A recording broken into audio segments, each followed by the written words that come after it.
Halo teman-teman semuanya, perkenalkan nama saya Mary, NIM 2011061871, kelas D9, Pendidikan Guru Sekolah Dasar SDKIP Persada Kepulauan Sintang. Nah, di video ini kita akan membahas tentang metode problem posing. Mari kita simak penjelasannya berikut ini. Yang pertama, kita akan membahas tentang pengertian metode problem posing. Problem posing berasal dari dua kata, yaitu problem dan posing. Problem berarti masalah atau soal, dan posing berarti mengajukan atau membentuk. Sutiarso 1999 dalam Iskandar tahun 2004 mengartikan problem posing dengan membuat soal.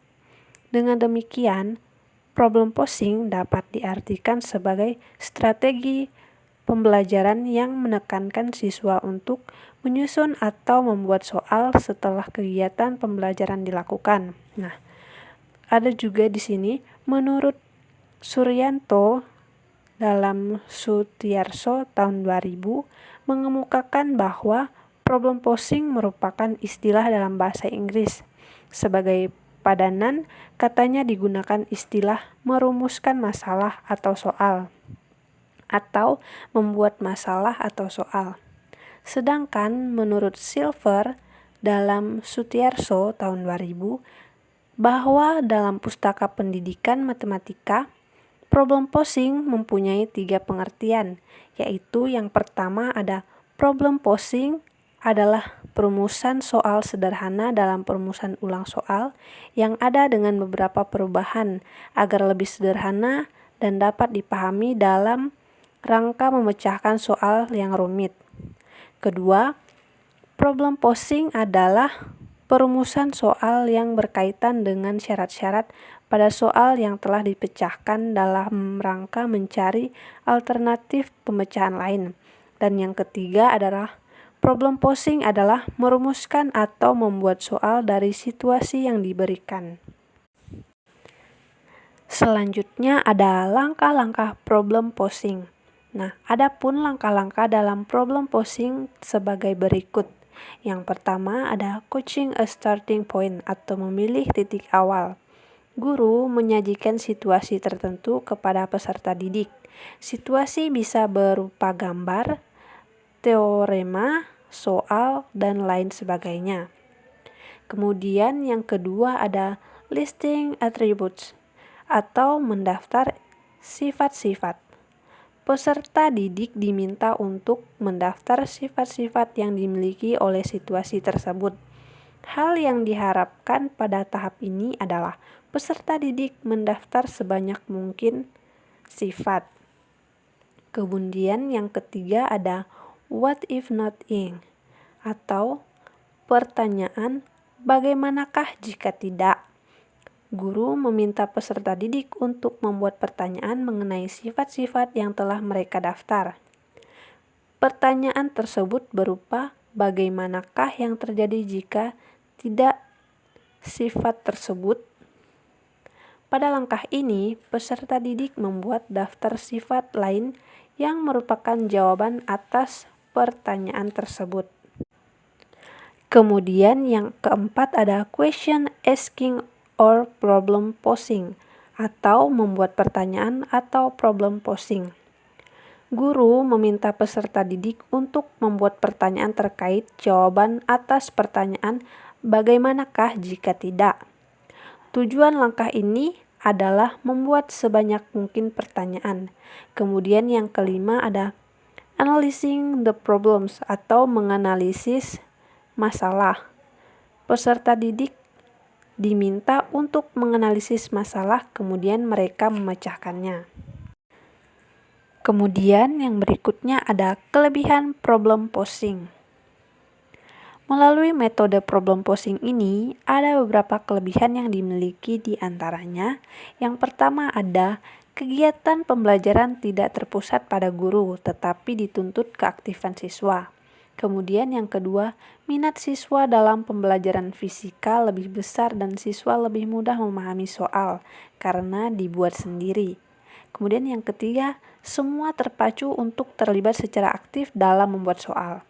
Yang keempat, dengan membuat soal dapat menimbulkan dampak terhadap kemampuan siswa dalam menyelesaikan masalah. Kemudian yang kelima, dapat membantu siswa untuk melihat permasalahan yang ada dan yang baru diterima sehingga diharapkan mendapatkan pemahaman yang mendalam dan lebih baik. Merangsang siswa untuk memunculkan ide yang kreatif dari yang diperolehnya dan memerlukan bahasan atau pengetahuan. Siswa dapat memahami soal sebagai latihan untuk memecahkan masalah. Kemudian selanjutnya, kelemahan problem posing. Ada kelebihan, tentu juga ada kelemahannya. Kelemahannya di sini yang pertama ada pembelajaran problem posing membutuhkan waktu yang lama. Kemudian yang kedua, membutuhkan buku penunjang yang berkualitas untuk dijadikan referensi pembelajaran terutama dalam pembuatan soal. Kemudian yang ketiga, pada pelaksanaan kegiatan belajar mengajar dengan menggunakan problem posing, suasana kelas cenderung agak gaduh karena siswa diberi kebebasan oleh guru pengajar.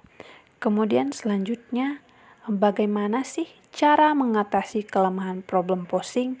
Nah, yang pertama, jika tidak ada buku atau penunjang lainnya, setidaknya seorang guru punya pegangan pengetahuan yang ia punya untuk disampaikan atau diberikan kepada siswa-siswanya, atau mungkin dengan menunjukkan sebuah video atau gambar meskipun dengan seadanya.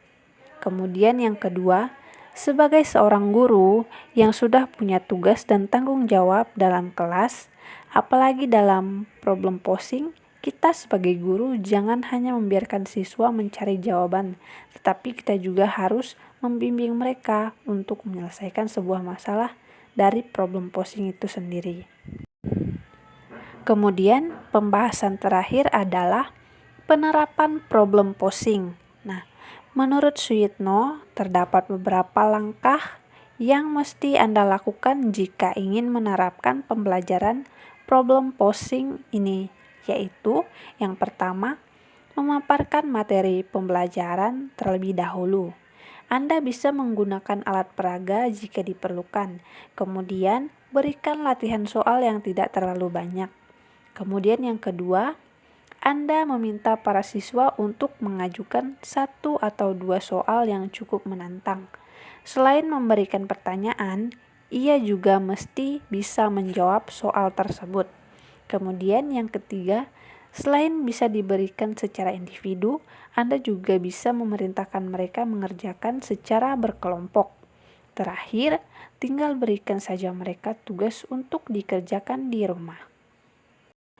Kemudian, menurut Amri, dalam melaksanakan metode pembelajaran problem posing, yang pertama yang harus dilakukan adalah dengan cara menjelaskan materi pelajaran, kemudian berikan para siswa latihan soal. Kemudian yang kedua, meminta mereka untuk membuat soal dan menyelesaikan sendiri. Sementara di pertemuan selanjutnya, minta mereka menyajikan soal yang sudah dibuat ke depan kelas. Dan terakhir, Anda bisa memberikan mereka tugas kembali. Dalam beberapa langkah di atas, bisa kita simpulkan bahwa langkah-langkah dalam pelaksanaan metode pembelajaran problem posing pada intinya adalah seputar menjelaskan materi, latihan, mengajukan soal, dan diberikan tugas. Nah, bagaimana teman-teman penjelasannya tadi? Apakah bisa dipahami? Semoga ini bermanfaat untuk kita semua ya. Terima kasih yang sudah menyaksikan.